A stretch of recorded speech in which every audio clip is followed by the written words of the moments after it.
तो बच्चों, हमने जाना कि कैसे जो है परशुराम उनको मारने की बात कह रहे थे, तब विश्वामित्र ने अपने मन ही मन क्या किया था, उनकी बड़ाई की थी, कोई सामान्य क्षत्रिय नहीं है। अब लक्ष्मण क्या होता है, उनके बात का जवाब देते हैं। देखिए, कहे लखन, लखन जी कहते हैं, हे मुनि जी, हे मुनि जी, सीलुस तुम्हारा, तुम्हारे सील स्वभाव को नहीं जान, कौन नहीं जानता, विदित संसारा, इस पूरे संसार में। अर्थात विदित होता है पूरे संसार, होता संसार में, कि हे मुनि जी, आपके शील स्वभाव को इस संसार में कौन नहीं जानता। ये व्यंग कर रहे हैं उसके ऊपर, अर्थात सब जानते कितने बड़े शील स्वभाव का इंसान है। तो कि तुमने एक क्षत्रिय की गलती पर, सहस्त्र भाव की क्षत्रिय की गलती पर पूरे के पूरे क्षत्रियों को मार डाला, उनके वंश का नाम मिटा दिया, तो कितने बड़े शील स्वभाव के इंसान हैं आप।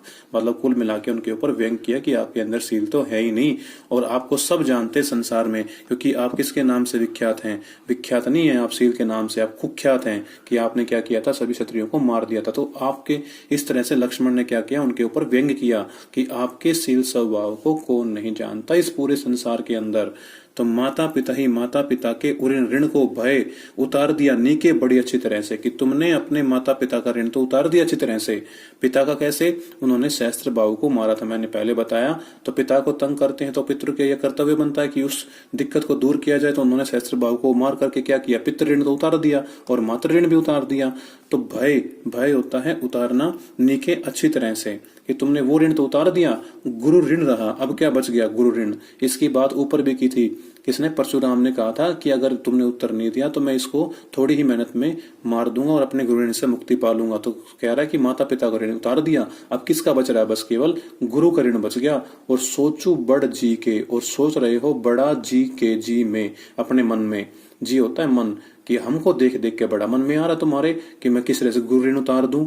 आज हमको देख देख के बड़ा मन में आ रहा तुम्हारे, और ऐसा लगता है सो वो जनु मानो हमारे ही माथे काढ़ा, माथे पर काट दिया हो। और ऐसा लगता है जैसे तुमने वो गुरु ऋण किसके माथे लिख दिया है? हमारे माथे पर लिख दिया कि भाई तुमको मार के चुकाऊंगा, कि तुम्हारा सिर काट के तब चुकाऊंगा। ऐसा लगता है हमें। तो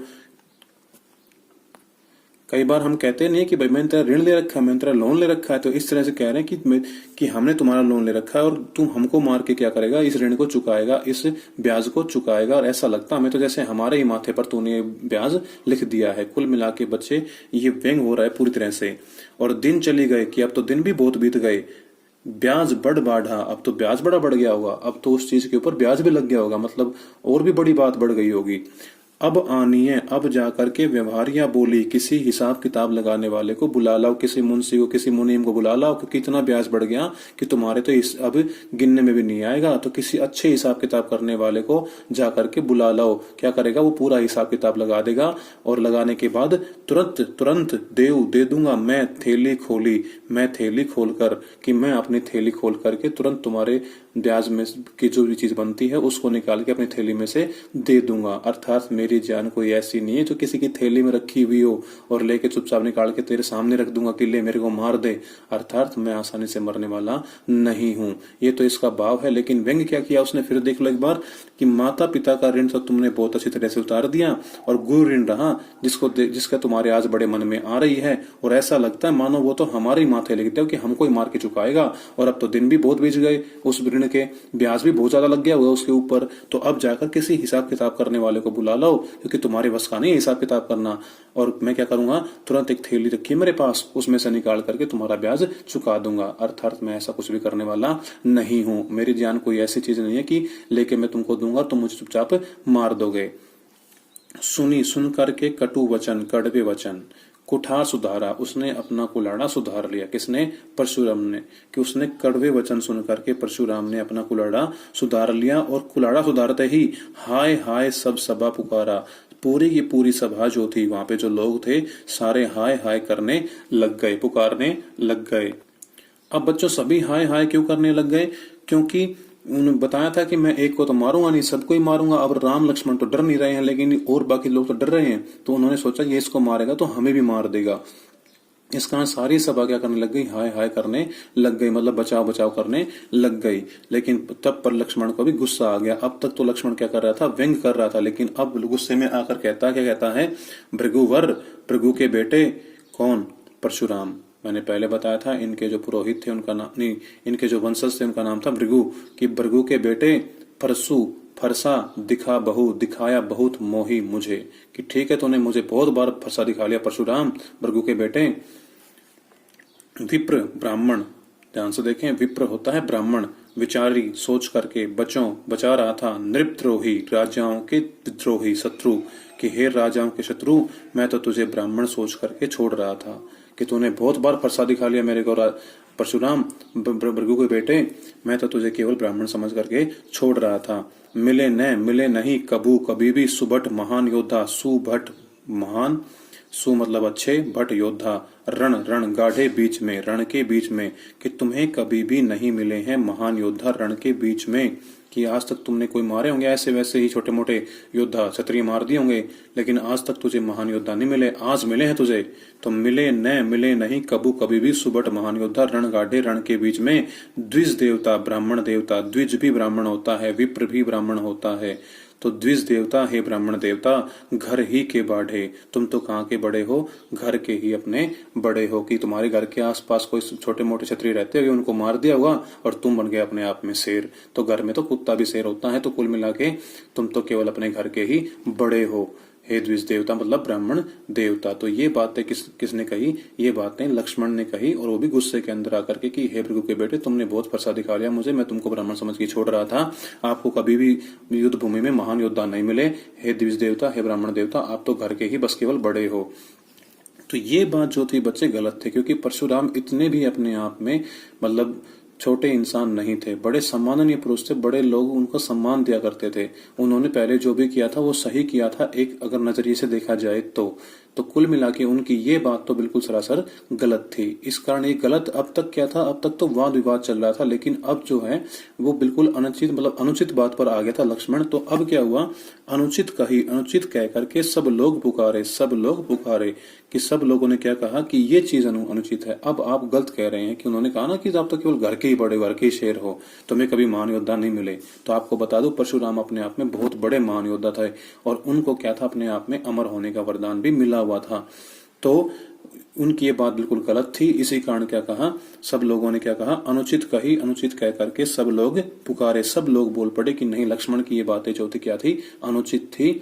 और इसके बाद क्या किया, रघुपति राम ने, अब राम बीच में आ गए, रघुपति सैन्य ही कि तिरछी आंखों से लखनऊ निवारे, लक्ष्मण को देखा, निवारे मतलब देखा, कि तब लक्ष्मण ने तिरछी आंखों से तब राम ने तिरछी आंखों से लक्ष्मण की ओर देखा। कैसे देखा, हम तिरछी आंखों से देखते हैं, जब कोई बच्चा बहुत ज्यादा शरारत करता है तो हम उसके एक बार तिरछी आंखों से देख देते हैं, बस बिना गर्दन घुमाए, और मतलब उसको धमकाने के तरीके में कि अब चुप हो जा, बस बहुत हो गया। तो ऐसे ही राम ने लक्ष्मण की ओर देखा कि बस अब आगे नहीं बोलना, मतलब वो इशारे से कहा कि बस अब आगे नहीं बोलना है। तो अब क्या हुआ, आगे देखिए, लखन उत्तर, लक्ष्मण के उत्तर, आहुति सरिस, आहुति होता है यज्ञ में हम जो चीजें डालते हैं, सामग्री डालते हैं, सरिस होता है समान, कि लक्ष्मण के उत्तर सामग्री के समान थे, आहुति के समान थे। किसमें, भृगुबर, ऊपर भी आया था भृगुबर, देखो ये आया हुआ, भृगु के बेटे मतलब परशुराम, कोपू गुस्से, कृषाणु आग में, भृगु के बेटे की गुस्से की आग में, कृषाणु होता है आग, मतलब परशुराम के गुस्से की आग में जो लक्ष्मण के उत्तर थे वो आहुति का काम कर रहे थे, कि आग तो जली हुई थी, गुस्सा तो आ ही रहा था उसका, किसको, परशुराम को, और लक्ष्मण के जो उत्तर थे उसमें आहुति डाल रहे थे, मतलब उसको और भड़का रहे थे, किसको, परशुराम के गुस्से को। तो क्या कहते हैं आगे, आगे कहते हैं, बढ़त देखी उस आग को बढ़ता देख करके, जल सम वचन, जल के समान वचन, बोले रघु कुल भानु, रघु कुल वंश का भानु सूर्य, रघु वंश का सूर्य अर्थात राम। ये वर्ड किसके लिए प्रयोग हुआ, राम के लिए, कि उस आग को बढ़ता हुआ देख करके जल के समान वचन बोले, कौन, राम। तो बच्चों ये था इसका भाव, कि जो भृगुवर कोपू कृषाणु, जो परशुराम की गुस्से की आग थी उसमें लक्ष्मण के उत्तर आहुति का काम कर रहे थे, लेकिन उस आग को बढ़ता हुआ देख करके श्री राम ने जल के समान वचन बोले। तो रघुकुल भानु, रघुकुल का सूर्य अर्थात राम। तो इस पूरे पहले फिर देख लीजिए एक बार। तब लक्ष्मण जी बोले, हे मुनि जी, आपके शील स्वभाव को इस संसार में कौन नहीं जानता, अर्थात सब जानते कितने बड़े शील स्वभाव के आदमी हैं आप। मातु पिता ही ऋण भई नीके, तुमने माता पिता का ऋण तो उतार दिया अच्छी तरह से, अब लगता गुरु ऋण रहा, गुरु का ऋण बच गया जिसके बारे में तुम बड़ा सोच रहे हो, और ऐसा लगता है मानो वो तो हमारे माथे पर लिख दिया हो कि हमको मार के चुकाएगा। अब तो दिन भी बहुत बीत गए, अब तो ब्याज भी बहुत बढ़ गया होगा उस ऋण के ऊपर। अब आने व्यवहारी बोली, अब जाकर किसी व्यापारी को बुला लाओ, हिसाब किताब लगाने वाले को बुला लाओ, तुरंत देव मैं थैली खोले, मेरे पास एक थैली रखी है, उसमें से मैं निकाल करके तुरंत तुमको दे दूंगा और अपना ब्याज चुकता कर दूंगा। अर्थात मैं ऐसा कुछ भी करने वाला नहीं, हम कोई सामान्य क्षत्रिय नहीं है जो इससे डर जाएंगे। तो सुनी कटु वचन, सुनकर के कड़वे वचन, उसने कठार सुधार लिया, अपने हाथ में कुलाड़ा सुधार लिया। इतना देख करके सारी सभा हाय हाय करने लग गई। तब बोले लक्ष्मण गुस्से में आकर के कि हे भृगु के बेटे, तुमने बहुत बार मुझे फरसा दिखा लिया, मैं ब्राह्मण समझ करके अब तक तुमको छोड़ रहा था, राजाओं के शत्रु तुम्हें आज तक कभी भी महान योद्धा रण के बीच में नहीं मिले, युद्ध के बीच में नहीं मिले। हे द्विज देवता, हे ब्राह्मण देवता, तुम तो केवल घर के ही क्या हो, बड़े हो।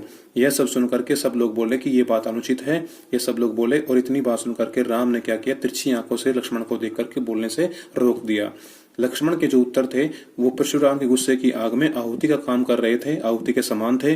और जब वो आग बढ़ने लगी, उसको बढ़ता हुआ देख करके जो राम जो थे, रघुकुल के जो सूर्य थे, उन्होंने जल के समान वचन बोले, अर्थात उनके गुस्से को शांत कर दिया। तो बच्चों, ये थी हमारी पूरी पॉइंट, राम लक्ष्मण परशुराम संवाद। मैं आशा करता हूँ आपकी पूरी तरह से ये समझ में आई होगी। अगर न आई हो, फिर से इस वीडियो को देखिए। अपने आप को सेफ रखें, सुरक्षित रहें, बड़ों को भी सेफ रखें, अपने घर में रहें, पढ़ाई भी जारी अपनी रखें।